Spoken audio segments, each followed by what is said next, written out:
श्रीपादराजं शरणं प्रपद्ये. अध्याय 7. खगोल वर्णन. श्रीपाद श्रीवल्लभ चरित्रामृताचा महिमा.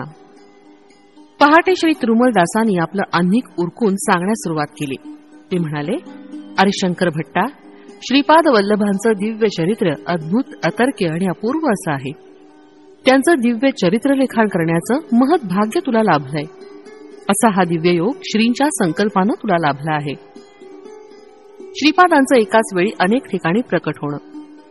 नरसावधानी मृत्युमुखातून बाहेर पडल्यावर त्यांच्यातील आकर्षण शक्ती क्षीणावली. पूर्वी साधना करीत असताना ज्या मनुष्याचं ते ध्यान करीत तो कितीही दूर असला तरी आकर्षित होऊन त्यांच्या जवळ येत असे, ती शक्ती सुद्धा आता क्षीणावली होती. जे लोक पूर्वी त्यांना घाबरत होते ते त्यांना अजिबात घाबरेनासे झाले. वेळ पडल्यास त्यांचा उपहास करून त्यांना दुखवीत असत. त्यांची आर्थिक स्थिती सुद्धा खालावत चालली होती.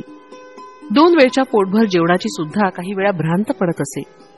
अशा कष्टमय अवस्थेत ते आक्रोश करीत घराबाहेर आले. त्यावेळी महाचार्य बापन्नाचार्युलू त्यांच्या नातवास कडेवर घेऊन आपल्या घराकडे जात होते. राजशर्मांच्या घराकडून वळसा घेतल्यावर जो मार्ग येई तो थेट बापन्नाचार्युलूंच्या घराकडे जात असे. श्रीपाद बालपणी आपल्या घरापेक्षा अधिक वेळ आपल्या आजोबांच्या घरीच राहत. श्री नरसिंह वर्मा आणि श्री व्यंकटप्पा श्रेष्ठी यांच्या घरी सुद्धा स्वेच्छेनं जात. श्रीपादांची बोलावं असं नरसावधानींच्या मनात आलं. त्या गोंडस आणि लढीवाळ अशा दिव्य बालकास एकदा तरी कडेवर घेऊन लाड करावेत असं त्यांना वाटलं. नरसावधानींची दृष्टी श्रीपादावर पडली. श्रीपादांनी नरसावधानींकडे पाहून मंद स्मित केलं. ते स्मितहास्य अत्यंत मोहित करणारं होतं. नरसावधानी भिक्षेसाठी श्रेष्ठींच्या घरी गेले. तिथे श्रीपाद श्रेष्ठींच्या मांडीवर खेळत असलेले दिसले. नरसावधानींकडे पाहून श्रीपाद मिस्किलपणे हसले. नरसावधानी भिक्षा घेऊन ते नरसिंह वर्मांच्या घरी गेले. तिथे त्यांना श्रीपाद नरसिंह वर्मांच्या खांद्यावर खेळत असलेला दिसला. नरसावधानींकडे पाहून श्रीपाद पुन्हा मिस्किलपणे हसले. एकाच वेळी बालक श्रीपाद श्रेष्ठींच्या घरी, वर्मांच्या घरी आणि आजोबा बापन्नाचार्युलूंच्या घरी होते. नरसावधानींना हे स्वप्न एका विष्णुमाया आहे कळतच नव्हतं. गावातील लोक नरसावधानींचा छळ करू लागले. पादगया क्षेत्रातील स्वयंभू दत्ताची मूर्ती अदृश्य होण्यामागे नरसावधानींचा हात आहे अशी लोक निंदा करू लागले. या लोकनिंदेनं पीडित होऊन नरसावधानी भ्रमिष्ठासारखे घरी परतले. त्यांना अशा स्थितीत पाहून त्यांची पत्नी अत्यंत दुःखी झाली. तिच्या मनातील वेदना प्रकट करण्यासाठी ती देवघरात गेली. तेव्हा तिनं पाहिलेले दृश्य आश्चर्यकारक होते. त्यांच्या देवघरात श्रीपाद बसलेले होते. त्यांना पाहून त्या पती पत्नीला अतिशय आनंद झाला. त्या उभयतांनी श्रीपादांना राजगिऱ्याच्या भाजीचं भोजन करण्याचा आग्रह केला. परंतु श्रीपादांनी जेवण्यास नकार दिला.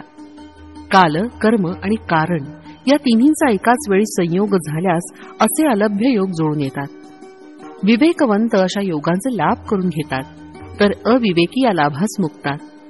श्रीपाद प्रभूंनी त्या पती पत्नींच्या विनंतीस होकार दिला, परंतु या जन्मीसाठी नसून पुढल्या जन्मीसाठी. पुढल्या जन्मी ते महाराष्ट्राच्या पुण्यभूमीत श्री नृसिंह सरस्वतींच्या अवतारात त्यांच्या घरी अवश्य भोजन घेतील असं त्यांनी वचन दिलं होतं. एखादे समयी सूर्यचंद्राच्या गती बदलणं शक्य होईल, परंतु प्रभूंच्या वचनाविरुद्ध जाणं पंचभूतांसहित कोणत्याच जीवास शक्य नसतं. जग जरी हिंदोळलं, युग जरी पालटलं, तरी श्रीपादांच्या लीला नित्य सत्य आणि नित्य नूतन आहेत. देवघरात बसून श्रीपाद प्रभूंनी नरसावधानी आणि त्यांच्या धर्मपत्नीस हितोपदेश केला. हा उपदेश दत्तभक्तांना अत्यंत उपयोगी असा आहे. नरसावधानी आणि श्रीपाद वल्लभांच्या मध्ये झालेला संवाद व श्रीपाद प्रभूंचा उपदेश. प्रश्न: तू कोण आहेस? देवता, यक्ष, मांत्रिक? उत्तर: मीच आहे. पंचभूतात्मक सृष्टीतील अणुरेणूमध्ये विद्यमान असलेली अदृश्य शक्ती ती मीच. पशुपक्ष्यांसहित समस्त प्राणीमात्रांमध्ये मातृ व पितृ स्वरूपानं स्थित आहे तो मीच. सकळ सृष्टीचा गुरुस्वरूप पण मीच आहे. प्रश्न: तू श्री दत्तप्रभूंचा अवतार आहेस का? उत्तर: निसंशयानं मी दत्तच आहे, परंतु तुम्ही शरीरधारी असल्यानं तुम्हाला माझी ओळख पटण्यासाठी मी शरीर धारण केलं आहे. वास्तवात मी निराकार आणि निर्गुण आहे. प्रश्न: म्हणजे तुला आकार आणि गुण नाही एवढंच ना? उत्तर: निराकार असणं सुद्धा एक आकारच आहे. तसंच निर्गुण असणं हा देखील एक गुणच आहे. साकार व निराकार, सगुण व निर्गुण यांचा आधार तो मीच आहे आणि त्याच्या पलीकडे आहे असं जाण. प्रश्न: सर्वस्व तूच असताना प्राणीमात्रांना सुखदुःख का संभवतात? तुझ्यात असलेला तू जीव आहेस आणि तुझ्यात असलेला मी परमात्मा आहे. तुझ्यात कर्तृत्व भावना असेपर्यंत तू मी होऊ शकत नाही. जोपर्यंत तुझ्यात कर्तृत्व भावना असेल तोपर्यंत सुख दुःख पाप पुण्य अशा द्वंद्वातून तुझी सुटका होऊ शकत नाही. तुझ्यातला तू नष्ट होऊन तुझ्यातील मी उच्च दशेत असेल तेव्हा तू माझ्या निकट असशील. जसं जसं तू माझ्या निकट येशील तसतसा तू सुख दुःख पाप पुण्य या द्वंद्वातून मुक्त होशील. तू माझ्या आश्रयी असता सुखसंपन्न होशील. प्रश्न: जीवात्मा आणि परमात्मा हे वेगवेगळे आहेत असं काहींचं म्हणणं आहे. जीवात्मा व परमात्म्याचे घनिष्ठ संबंध आहेत असं काहींचं म्हणणं आहे. तर जीवच परमात्मा आहे असं काहींचं म्हणणं आहे. यातील खरं काय? उत्तर: तू वेगळा मी वेगळा अशी भिन्नत्वाची भावना असली तरी हरकत नाही. तुझ्यातला अहंकार नाश पावल्यावर आपण दोघं द्वैतात स्थित असता आनंदाची प्राप्ती होईल. माझ्या अनुग्रहामुळे सगळं चालत असून तू केवळ निमित्त मात्र आहेस या तत्वाचं अनुसरण केल्यानं सुद्धा आनंद स्थितीस पावशील. मोहाचा क्षय झाल्यानं द्वैत स्थितीमध्ये असताना सुद्धा तू मोक्ष सिद्धी पावशील. तुझ्यात आणि माझ्यात अत्यंत सामिप्य असताना मी तुझ्याद्वारे स्वतःच व्यक्त करतो. माझ्यातील सर्व शक्ती तुझ्याद्वारे अभिव्यक्त होत असताना तुझ्यातला अहंकार नाश पावून मोहक्षय झाल्यानं या विशिष्ट असलेल्या अद्वैत स्थितीमध्ये पण आनंदाची प्राप्ती होईल. मोह नसल्यामुळं हा सुद्धा मोक्षच होय. तुझा अहंकार पूर्णपणे नाश पावल्यानं कर्तृत्वाची भावना नाहीशी होईल. तुझ्यात तू नसून केवळ मी असलेल्या त्या स्थितीत मनाच्या कल्पनेनं आकलन न होणाऱ्या ब्रह्मानंदाचा अनुभव करत असतो. म्हणून अद्वैत स्थितीत असला तरी मोक्ष प्राप्ती करू शकतो. द्वैत स्थितीत असला तरी विशिष्टाद्वैत किंवा अद्वैत स्थितीत असला तरी मोक्ष सिद्धी किंवा ब्रह्मानंद स्थिती मात्र एकच. ती स्थिती मन आणि वाचा यांस अगोचर आहे, केवळ अनुभवानं जाणलं जातं. प्रश्न: अवधूत स्थितीत असलेले काही जण ते स्वतः ब्रह्म असल्याचे सांगतात, तर तू अवधूत आहेस का? उत्तर: नाही, मी अवधूत नाही. मी ब्रह्म आहे आणि ब्रह्म सर्वस्व असल्याचे अवधूतांचे अनुभव आहेत. तर मी ब्रह्म असून मी सर्वांतर्यामी असल्याची स्थिती माझी आहे. प्रश्न: तरी या किंचित भेदाचं रहस्य मला उमजलं नाही. उत्तर: समस्त संसार बंधनातून मुक्त झालेले अवधूत माझ्यात लीन होऊन ब्रह्मानंद सुखाचा अनुभव घेतात. त्यांच्यात व्यक्तित्व नाही. व्यक्तित्व नसल्याने ते संकल्परहित असतात. या सृष्टीच्या महासंकल्पात महाशक्तीत मी आहे. जीव म्हणवणाऱ्या मायाशक्तीत पण मी आहे. माझ्यात लीन झालेले अवधूत सुद्धा तू परत जन्म घे अशी माझी आज्ञा झाल्यास त्यांना जन्म घेणे भाग आहे. संकल्पयुक्त सत्य ज्ञानानंद स्वरूप माझं आहे, तर संकल्परहित सत्य ज्ञानानंद स्वरूप त्यांचं आहे. प्रश्न: बीजास भाजल्यानं परत अंकुरित होत नाही, तसंच ब्रह्मज्ञान प्राप्त करून ब्रह्ममय झालेल्यांना परत जन्म घेणं कसं बरं साध्य होईल? उत्तर: भाजलेल्या बीजांचं पुनरंकुरित न होणं हा सृष्टीचा धर्म आहे. भाजलेल्या बीजांना पुनरंकुरित करणं हे सृष्टीकर्त्याचं शक्ती सामर्थ्य आहे. खरं पाहता माझा अवतार या सिद्धांताद्वारे सत्य धर्म निरूपण करण्यापूर्वी झाला आहे. प्रश्न: दत्तप्रभू श्रीपादा विवरण करावं. उत्तर: भूत भविष्य वर्तमान हे अवस्थात्रय तसंच सृष्टी स्थिती लय इत्यादी त्रयांचं अतिक्रमण करून वडील अत्री महर्षी प्रसिद्ध झाले. सृष्टीतील कोणत्याही जीवाविषयी किंवा कोणत्याही वस्तूविषयी असूया द्वेष लेश मात्र नसल्या कारणानं माता अनसूया विख्यात झाली. ब्रह्मा विष्णू रुद्र यास आश्रय आणि अतीत असलेल्या त्या परमज्योती स्वरूपाचं दर्शन प्राप्त करण्यासाठी अत्री महर्षींनी घोर तपश्चर्या केली. त्या परमज्योती स्वरूप परमात्म्यानं आपल्या अमृत दृष्टीनं सृष्टीतील प्रत्येक प्राण्यास आणि वस्तूस अवलोकन करून अनुग्रह करावा या हेतूनं अनसूया मातेनं तपाचरण केलं होतं. कर्मसूत्रांप्रमाणे पाप पुण्यास अनुसरून सुख दुःख प्राप्त होत असल्या कारणानं महापापाचं फळ स्वल्प आणि स्वल्प पुण्याचं फळ अधिक व्हावं या संकल्पानं अनसूया प्रार्थना करत असे. कठीण अशा लोहखंडास जिवंत व खाण्यास योग्य अशा चण्यामध्ये आपल्या तपोबलानं मातेनं रूपांतर केलं. खनिजातील चैतन्य निद्रा अवस्थेत असतं. तरुगुल्मादीमध्ये अर्ध निद्रा अवस्थेत असतं. पशुमध्ये पूर्ण चैतन्याची स्थिती असते. खनिज म्हणून जन्मास येऊन मरण पावणे, नंतर वृक्षेतर जन्म घेऊन, तदनंतर पशुजन्म पावून शेवटी मनुष्य जन्म घेतलेल्या मानवानं विवेक ज्ञान व वैराग्यवंत होऊन त्याच्यात सुप्त असलेल्या परमात्म शक्तीस जागृत करून मोक्ष प्राप्त केला पाहिजे. प्रकृतीतील परिणामक्रमाचा धर्म परमात्म्यांच्या अनुग्रहानं बदलू शकतो असं मातेनं सिद्ध केलं. त्रिमूर्तींच्या स्वरूपात असलेलं चैतन्य जागृत अवस्थेत असल्या कारणानं निद्रावस्थेत बदलून त्यांना लहान बालकांचं रूप दिलं. त्रिमूर्तींच्या शक्ती एकवटून अनघादेवी रूप धारण केलं. दत्तात्रेयांचा अवतार घेऊन त्यांनी अनघादेवींचा अर्धांगिनी म्हणून स्वीकार केला. श्रीपाद श्री वल्लभावतारी वामभागी अनघादेवी व दक्षिणभागी दत्तात्रेय असून अर्धनारीश्वर रूपानं प्रभूंचा जन्म झाला. अशा महोत्तर सृष्टीस आपल्या संकल्प मात्रानं सृजन करण्याचं शक्ती सामर्थ्य असलेल्या प्रभूस आवश्यकतेनुसार सृष्टी धर्मामध्ये बदल घडवणं सहज शक्य आहे असं तू जाण. प्रश्न: श्रीपादा, सृष्टी धर्मामध्ये बदल घडवण्याचं सामर्थ्य असलेला तू माझ्या दारिद्र्याचं हरण करू शकत नाहीस का? उत्तर: अवश्य तुझं दारिद्र्य हरण करीन, परंतु तुझ्या पुढच्या जन्मी. थोडं फार दारिद्र्य भोगल्यावर.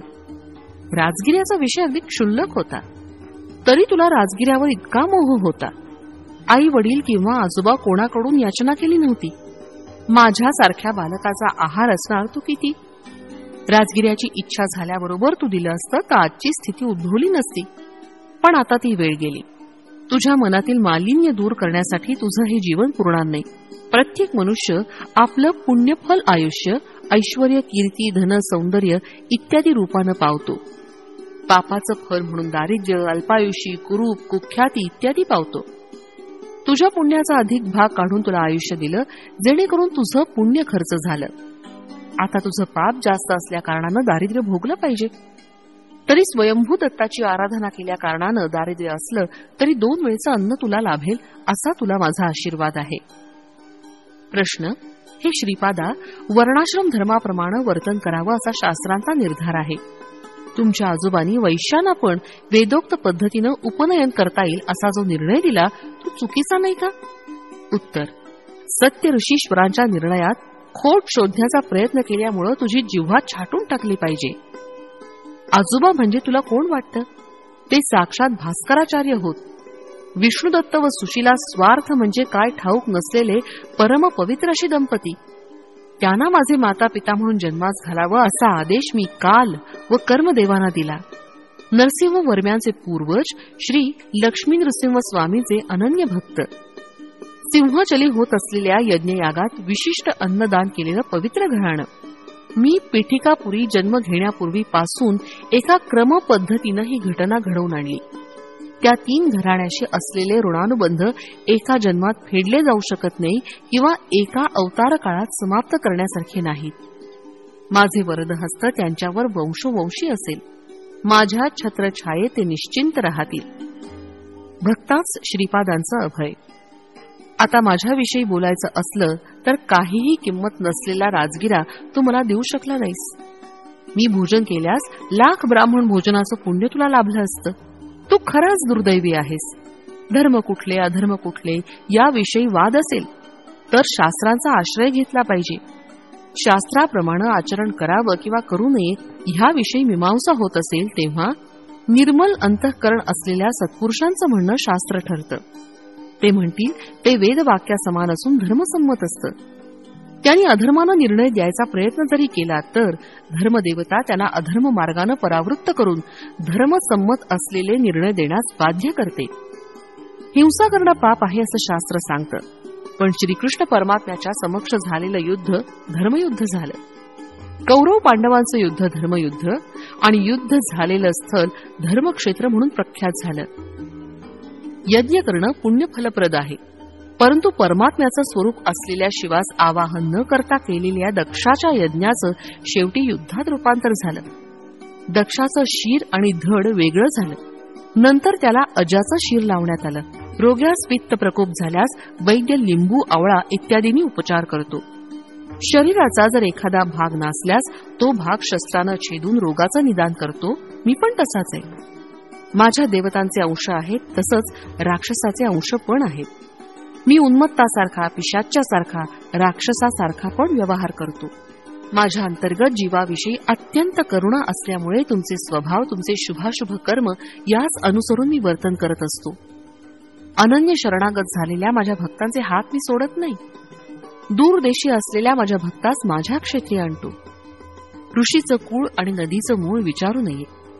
आदी पराशक्ती कन्यका परमेश्वरीचं वैश्य कुळात अवतरण झालं नाही का? सिद्ध असलेल्या मुनीत वैश्य मुनी नाहीत का? ब्राह्मण, क्षत्रिय, वैश्यच नव्हे तर शूद्र जरी निष्ठेनं नियम पालन करणारा असेल तर वेदोक्त उपनयनास अधिकारी आहे. उपनयन संस्कारानं तिसरं नेत्र म्हणजे ज्ञान नेत्र उघडलं पाहिजे. अंतःकरण शुद्ध होऊन ब्रह्मज्ञानात मन मग्न झालं पाहिजे. तुझं मन शाक ज्ञानाविषयी संपूर्णपणे मग्न झालं आहे. ब्रह्म ही काय बाजारात विकत मिळणारी वस्तू आहे? या जन्मी ब्राह्मण म्हणून जन्माला आलेला पुढच्या जन्मी चांडाळ जन्म पाहू शकतो. तसंच या जन्मी चांडाळ म्हणून जन्माला आलेला पुढच्या जन्मी ब्राह्मण म्हणून जन्मास येऊ शकतो. ब्रह्म वस्तुकुल, मत, देश, काल यांच्या अतीत असलेलं रहस्य आहे असं तू जाण. देव भावप्रिय असून बाह्यप्रिय नाही. तुझ्या भावाचं अनुसरून देव कार्य करत असतो. ब्रह्मज्ञानाचा उपदेश करीत असताना मी ब्राह्मण असतो. भक्तांचं योगक्षेम आणि अनुग्रह करण्यासाठी दरबारात असतो तेव्हा क्षत्रिय असतो. प्रत्येक जीव आपापल्या पाप पुण्य कर्माप्रमाणे फळ पावतो. प्रत्येक जीवाचा लेखाजोखा माझ्याजवळ आहे. तोलून मापून पाप पुण्याचं फल वाटप करताना मी वैश्य आहे. भक्तांचे कष्ट आपल्या शरीरावर घेऊन त्यांना सुख शांती प्रदान करण्याचा सेवाधर्म मी धारण केला असता शूद्र असतो. जीव मृत्यू पावल्यावर चिताग्नी देऊन त्याच्या शरीरास भस्मभूत करून उत्तम गती प्राप्त करून देत असताना मी डोम असतो. आता तू मला सांग, मी कोणत्या कुळाचा आहे? प्रश्न. श्रीपादा, क्षमा करा, मी अज्ञानी आहे. आपण साक्षात दत्तप्रभू आहात. समस्त जीवांचा आश्रय तूच आहे. खरं पाहता या सृष्टीची रचना कशी झाली याचं विवरण करून मला कृतार्थ करावं. लोकालोक वर्णन. उत्तर. आजोबा, स्वर्गात 88,000 गृहस्थ मुनींचा वास असतो. पुनरावृत्ती होणं त्यांचा धर्म असून धर्म प्रचारासाठी बीज रूपानं ते विद्यमान असतात. परमात्म्याच्या अनिर्वचनीय अशा शक्तीच्या एका स्वल्प अशा अंशानं जगतसृष्टी रचण्यासाठी ब्रह्मदेवाची उत्पत्ती झाली. परमात्म्यापासून क्रमानं सर्वव्यापी असं जल निर्माण झालं. परमात्म्याच्या तेजानं त्या जलात कोट्यावधी सुवर्णकांतियुग अंड उत्पन्न झालं. त्या अंडात एक अंड आपण निवास करत असलेलं ब्रह्मांड आहे. त्यातील आतले भाग अंधकारमय असून तिथं परमात्म्याचं तेज मूर्तिमान झाल्यानं अनिरुद्ध हे नाव विख्यात झालं. त्या अंडातील अंधकार परमात्म्यानं आपल्या तेजानं नाहीसा केला. हिरण्यगर्भ, सूर्य, सविता, परंज्योती अशा अनेक संज्ञांनी वेदात त्याचं वर्णन आलं आहे. त्रेतायुगात पिठिकापुरात भारद्वाज महर्षींनी 1 कोटी ब्रह्मांडात भरलेल्या दत्तात्रेयांच्या तेजास उद्देशून सवितृ काठकाचं आयोजन केलं होतं. सत्यलोकात निरामय स्थान नावाचं एक स्थान आहे. त्रिखंड सोपानात वसुरुद्रादित्य नावानं पितृगुणांचा तिथं वास आहे. निरामय स्थानाचे संरक्षक म्हणून ते कार्यरत असतात. कारण ब्रह्मलोक म्हणवणाऱ्या या स्थानात चतुर्मुख ब्रह्माचं निवासस्थान आहे. त्यास विद्यास्थान किंवा मूल प्रकृती स्थान असं जाणलं जातं. त्यावर प्रख्यात असलेलं श्रीनगर आहे. त्याच्यावर महाकैलास आणि त्यावर कारण वैकुंठ आहे. सत्यलोकात पुराणपूर नावाचं विद्याधर स्थान आहे. तपोलोकात अंजनापतीपूरमध्ये साध्यांचा वास आहे. जनलोकात अवंतीपूर इथे सनक सनंदनादी ऋषींचा निवास आहे. महरलोकात ज्योतिष्मतीपुरामध्ये सिद्धादी गणांचा वास आहे. स्वर्गलोकात अमरावतीपुरामध्ये देवेंद्रादी देवता गणाचं वास्तव्य आहे. खगोलाशी संबंधित ग्रह नक्षत्रादी असलेल्या भुवरलोकात रथंतरपुरामध्ये विश्वकर्मा नावाच्या देवशिल्पीचा वास आहे. आजोबा भूलोकात 2 भाग आहेत. मानवांचा निवास असलेल्या एका भागास भूगोल असं म्हणतात. याच्याशिवाय महाभूमी म्हणवणारा दुसरा भाग आहे. ही महाभूमी भूगोलकाच्या दक्षिणेस 5 कोटी ब्रह्मांड योजन दूर स्थित आहे. मर्त्यलोक म्हणजे भूलोक व भुवरलोक असून त्यात महाभूमीचा पण समावेश आहे. पाताळात अतल, वितल, सुतल, रसातल, तलातल, महातल आणि पाताल अशा प्रकारचे 7 लोक आहेत. थोडक्यात या स्वर्ग, मर्त्य, पाताळ असं म्हणतात. आपण राहतो या भूगोलाच्या खालच्या बाजूस महाभूमी आहे, जिचे मध्यभागात उंचवटा असून चक्राकार आहे. त्यामुळे त्याच्या उपरितलावर सूर्य, चंद्र सदैव झळकत असतात. सतत प्रकाशमान असल्या कारणानं तिथं कालमानाचे निर्णय नाही. या महाभूमीवर 7 समुद्र, 7 द्वीप आहेत. जम्बूद्वीप या महाभूमीवर आहे. भूलोक व भुवरलोक यांची संयुक्त संज्ञा मर्त्यलोक अशी आहे. भूलोकात महाभूमी आणि भूगोल असे 2 प्रकार आहेत. सृष्टीच्या प्रारंभी समस्त लोक जलमय होते. प्रजापतीनं सृष्टी रचण्याच्या हेतूनं तपाचरण केलं, तेव्हा जलावर तरंगत असलेल्या पुष्करपर्णाचं दर्शन झालं. प्रजापतीनं वराहरूप धारण करून पुष्करपर्णाजवळ पाण्यात बुडी मारली. खाली त्यास महाभूमी आढळली. तिथून थोडी ओली माती काढून आपल्या धारदार सुळ्यानं त्या मृत्तिकेचे 2 भाग पाडले. एक भाग पाण्यावर आणून पुष्करपर्णावर ठेवल्यानं पृथ्वी झाली. आजोबा याला भूगोल असं म्हणतात. महाभूमीपासून भूगोलाचं अंतर 5 कोटी ब्रह्मांड योजना आहे. महाभूमीचा विस्तार 50 कोटी योजने आहे. जम्बूद्वीप नावाचं द्वीप या महाभूमीवर आहे. त्याच्यात नवखंड आहेत. देवखंडी देवता व गभस्त्यखंडी भूतांचा निवास आहे. पुरुषखंडी किन्नर, भरतखंडी मानव, शरभखंडी सिद्ध, गंधर्वखंडी गंधर्व, ताम्रखंडी राक्षस, शेरुखंडी यक्ष आणि इंदुखंडी पन्नगांचा निवास आहे. महाभूमीवर असलेल्या जम्बूद्वीपाच्या दक्षिणेस असलेलं भरतखंडी, भरतपुरी, वैवस्वत मनु, भूऋषी व मानवासमवेत राज्य करीत आहेत. महाभूमीवर जम्बूद्वीप असल्याप्रमाणे भूगोलावर सुद्धा जम्बूद्वीप आहे. माझा श्रीपाद श्रीवल्लभावतार पीठिकापुरी होण्या अगोदर 100 वर्षापूर्वी या महाभूमीत माझं आगमन झालं. महाभूमीवर असलेल्या जम्बूद्वीपाचा विस्तार 1,00,000 योजना आहे. जम्बूद्वीपावर केवळ भरतखंडी वैवस्वत मनु आहेत. इतर खंडात देवयोनींचा वास आहे. कोवळ्या उन्हासारखा प्रकाश असून तिथं दिवस किंवा रात्र यांचे भेद नाहीत. लवण समुद्राचे 1,00,000 योजने, लक्षद्वीपाचे 2,00,000 योजने, इक्षुर समुद्राचे 2,00,000 योजने, कुशद्वीपाचे 4,00,000 योजने, सुरा समुद्राचे 4,00,000 योजने, क्रौंच द्वीपाचे 8,00,000 योजने, सर्पी समुद्राचे 8,00,000 योजने, शाकद्वीपाचे 16,00,000 योजने, दधी समुद्राचे 16,00,000 योजने, शल्मली द्वीपाचे 32,00,000 योजने, क्षीर समुद्राचे 32,00,000 योजने, पुष्कर द्वीपाचे 64,00,000 योजने, शुद्ध जल समुद्राचे 64,00,000 योजने, चलाचल पर्वताचे 128,00,000 योजने, चक्रावळी पर्वताचे 256,00,000 योजने, लोकालोक पर्वताचे 512,00,000 योजने, तपोभूमीचे 1250,00,000 योजने असा विस्तीर्ण आहे. लोकालोक पर्वताच्या पलीकडे सूर्यरश्मी जाऊ शकत नाही, म्हणून लोकालोक पर्वत आणि अंडात यामध्ये अंधकार पसरलेला असतो. अंडांताचे विस्तार कोटी योजने आहेत. वराहावतार किंवा नृसिंह अवतार भूमीस व्याप्त करणारे असे अवतार नाहीत. वराह म्हणजे सुकर नसून एक सुळा असलेला खड्गमृग आहे. द्वीप, द्वीपाधिपती, द्वीपाधिदेवतांचं वर्णन. महाभूमीत असलेल्या जम्बूद्वीपास स्वयंभू मनुनं चक्रवर्ती म्हणून प्रथम पालन केलं. त्याचे 7 पुत्र 7 द्वीपांचे अधिपती झाले. प्लक्षद्वीपाचे मेधातिथी, शल्मल द्वीपाचे पपुष्मंत, कुशद्वीपाचे ज्योतिष्मंत, क्रौंच द्वीपाचे द्युतिमंत, शाकद्वीपाचे हव्य, पुष्कर द्वीपाचे सवन हे पहिले चक्रवर्ती होत. प्लक्षद्वीपातील चातुर्वर्ण आर्यक, कुरर, विंदक, भाविन या नावानं प्रसिद्ध आहे. चंद्राकृतीत असलेले विष्णू त्यांचे आराध्य दैवत आहेत. शल्मलद्वीपी, कपिल, चारणक, पीत व कृष्ण असे 4 वर्ण आहेत. त्यांचे आराध्य दैव विष्णू आहे. कुशद्वीपात दमी, शुष्मिण, स्नेह व मंदेह असे 4 वर्ण आहेत. त्यांचे आराध्य देव ब्रह्मा आहेत. क्रौंच द्वीपात पुष्कर, पुष्कल, धन्य व पिष्य असे 4 वर्ण असून त्यांचे आराध्य दैवत रुद्र आहे.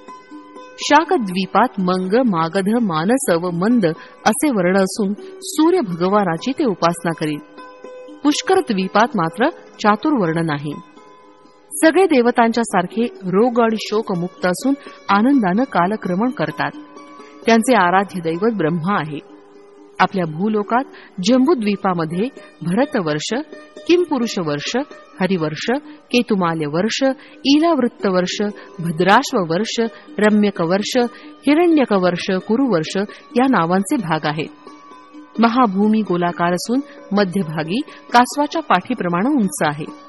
ह्या उंचवट्यास भूमंडळ असं म्हणतात. भूगोल मात्र लिंबासारखे असते.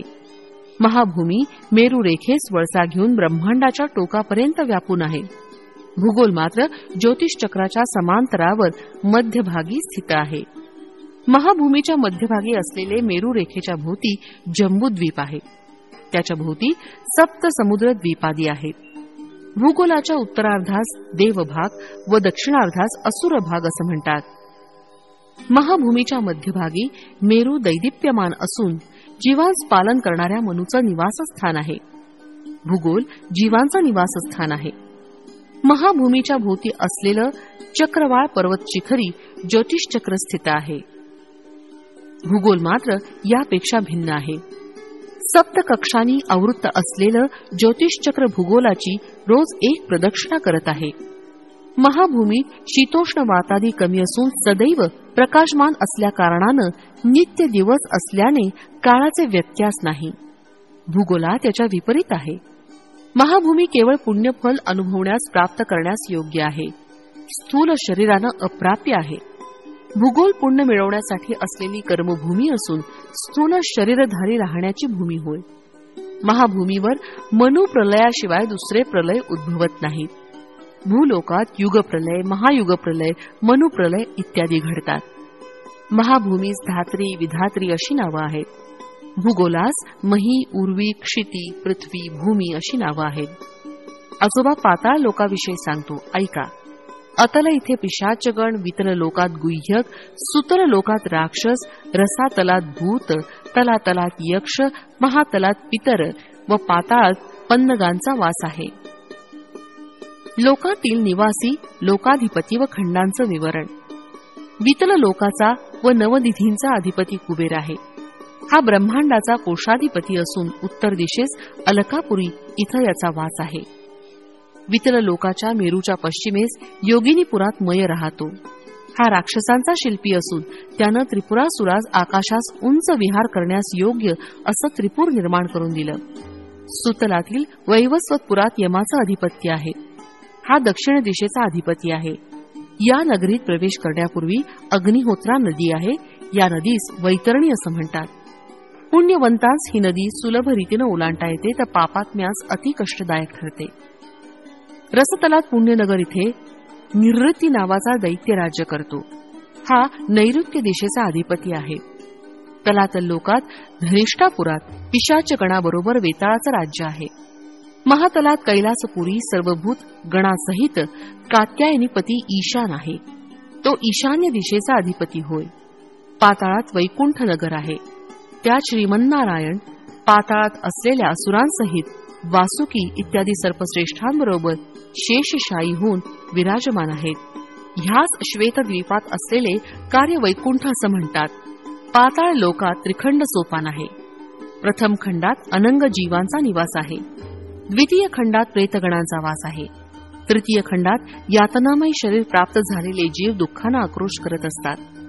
महाभूमीमध्ये 7 समुद्र, 7 द्वीप आहेत. याच्या मध्यभागी जंबूद्वीप आहे. जंबूद्वीपाचं नवखंडामध्ये विभाजन झालं असून दक्षिणेस असलेल्या खंडास भरतखंड असं म्हणतात. भरतखंडात भरतपूर येथे स्वयंभू मनू राहत असे. अनेक पुण्यजीव, ऋषी इत्यादी स्वयंभू मनूच्या राज्यात वास करीत. ते लोकांचे तसेच धर्माचे पालन करीत.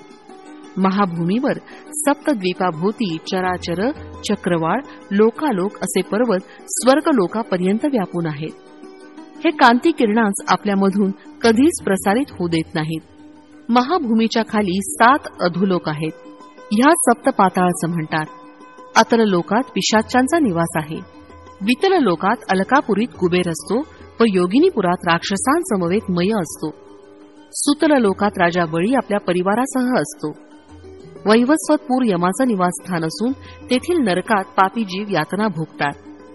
रसातल लोकात पुण्यपूर येथे निवृत्तीभूत गणासहित निवास करतो. तलातल लोकात धनिष्ठापुरात वेताळ राहतो व कैलासपुरी रुद्र. महातलात पितृदेवांचा वास आहे. पाताळात श्वैतद्वीप वैकुंठ आहे. यात नारायणाचे निवास आहे. मेरूस लागून अधोभागी अनंग जीव, प्रेतगण व यातनादेह असतात. निरालंब सुच्चग्र स्थानात महापातकी असत. भोजनांती रौरवे अपुण्य निलये पद्मार्बुद निवासिनाम अर्थीनाम उदकम दत्तमक्षयमुपतिष्ठती म्हणून उत्तरापोषणात उदक यांस प्रदान करीत असतो. लोकांचं नाव त्याचे विस्तीर्ण विवरण. भूलोकात असलेले भूगोल व महाभूमी भिन्न आहेत हे स्पष्टपणे समजून घे. भूगोल बिंदूच्या वर ऊर्ध्व ध्रुव स्थानापर्यंतच्या प्रदेशास मेरू रेखेस प्रकाशमान करणारे सूर्यलोक होय. हे सूर्यदेवतेचे लोक असून सूर्यग्रह मंडल नव्हे. याचप्रमाणे चंद्रलोक, अंगारकलोक, बुधलोक, गुरुलोक, शुक्रलोक, शनैश्चरलोक, राष्ट्रादी देवतालोक, नक्षत्रादेवतालोक, सप्तर्षिलोक, ऊर्ध्व ध्रुव लोक असे आहेत. याशिवाय आणखी अवांतर लोक सुद्धा आहेत. भूमध्य बिंदूपासून सूर्यलोक लक्ष ब्रह्मांड योजन आहे. हे सूर्यग्रहाचे अधिपती असलेले सूर्य देवतेचे स्थान आहे.